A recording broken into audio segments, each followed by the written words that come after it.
नमस्कार। तो कैसे हैं आप लोग। मैं हूं श्रवण भाकर और एक बार फिर आपका स्वागत है education group of Shravan Bhakar 2.0 YouTube channel पर। यहां पर हम पढ़ रहे हैं विज्ञान और विज्ञान की आज की क्लास में हम पढ़ेंगे उत्सर्जन के बारे में, उत्सर्जी पदार्थों के बारे में और मानव उत्सर्जन की प्रक्रिया किस प्रकार से होती है इसके बारे में। तो चलो वीडियो को शुरू करते हैं बिना किसी उत्सर्जन क्या होता है।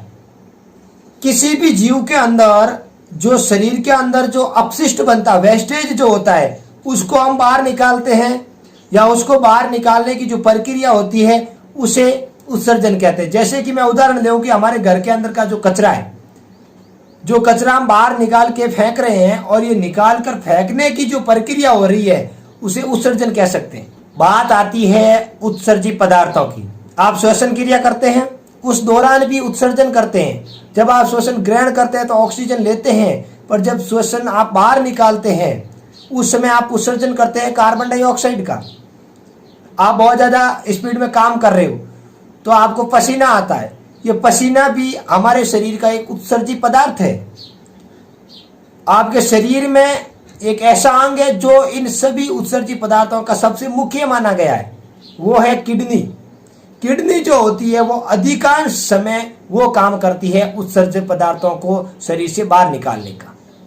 तो आज हम पढ़ेंगे किडनी किस प्रकार से काम करती है, किस प्रकार शरीर में व्यवस्थित होती है, उत्सर्जन तंत्र के बारे में बात करते हैं। मानव उत्सर्जन तंत्र के बारे में इस अंग के कौन कौन से मुख्य भाग है वो देखते हैं इस चित्र में। इसमें दिखाई दे रहा है कि दो किडनी है, एक दाईं और एक बाईं। उसके बाद में दो मूत्र वाहिनियां इसे लगी हुई है जो किडनी मूत्र का निर्माण करेगी। जिस जहां पर जाके इकट्ठा होगा तो नीचे मूत्राशय दिखाई दे रहा है। ये आकृति और जो आकार दिखाई दे रहा है ये मानव उत्सर्जन तंत्र है। इसकी प्रक्रिया कैसे होती है, सबसे पहले हम बात करेंगे किडनी के बारे में, क्या करती है, कैसे काम करती है। किडनी जिसे वृक्क भी बोला जाता है और मनुष्य के अंदर ये मनुष्य के कमर तथा पीछे वाले भाग के अंदर शरीर के आंतरिक भाग में दो किडनियां होती है। प्रत्येक मनुष्य में दो किडनियां होती है और किडनी का आकार लगभग सेम के बीज के आकार का होता है। किडनी में लगातार रक्त चलता रहता है। किडनी के अंदर वृक्कीय धमनियों द्वारा अशुद्ध रक्त जो होता है वो किडनी के अंदर आता है।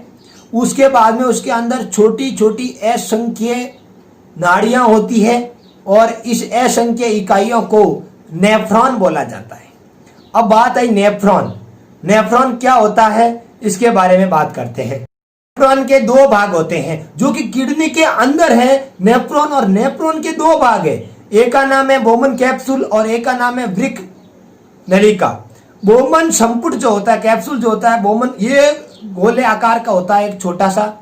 इसके अंदर क्या होता है कि एक भाग होता है अशुद्ध रक्त आता है, दूसरा भाग जो होता है उसका जुड़ा हुआ होता है जो शुद्ध रक्त वापस जाता है। इसके अंदर जो नाड़ियां काम करती है या जो भाग काम करता है मूत्र का निर्माण करने का, उसका नाम है ग्लोमेरुलस। वृक्क नलिका क्या होती है, वृक्क नलिका होती है ये जो बोमन संपुट होता है इसके चारों ओर छोटी छोटी नलिकाओं से ढकी हुई होती है ये बोमन संपुट, और इन सभी नलिकाओं को वृक्क नलिका बोला जाता है। और इसमें एकदम से मोड़ और एकदम से झुकाव होता है, एक लूप की आकृति बनती है जिसे हेनले लूप कहा जाता है।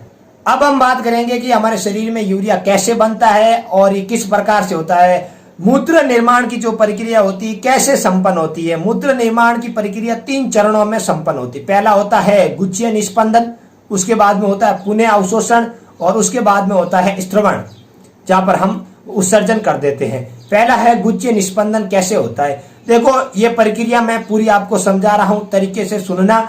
सबसे पहले क्या होता है, जो अशुद्ध रक्त होता है जिसके अंदर नाइट्रोजन पदार्थ और अपशिष्ट पदार्थ रक्त के अंदर घुले हुए होते हैं, वो रक्त आता है ग्लोमेरुलस में, बोमन संपुट के भाग ग्लोमेरुलस में। वहां पर उसका फिल्टरीकरण होता है और उसमें से रक्त को अलग, पानी को अलग, यूरिया को अलग और अलग अलग पदार्थों को सबको अलग कर दिया जाता है। अपशिष्ट पदार्थों को मूत्र वाहिनी के रास्ते मूत्राशय तक पहुंचा जाता है, परंतु जो रक्त होता है उसको मूत्राशय में नहीं भेजा जाता, उसे वापस क्या किया जाता है, अवशोषण किया जाता है। इसलिए पुनः अवशोषण की प्रक्रिया भी होती है इसके अंदर।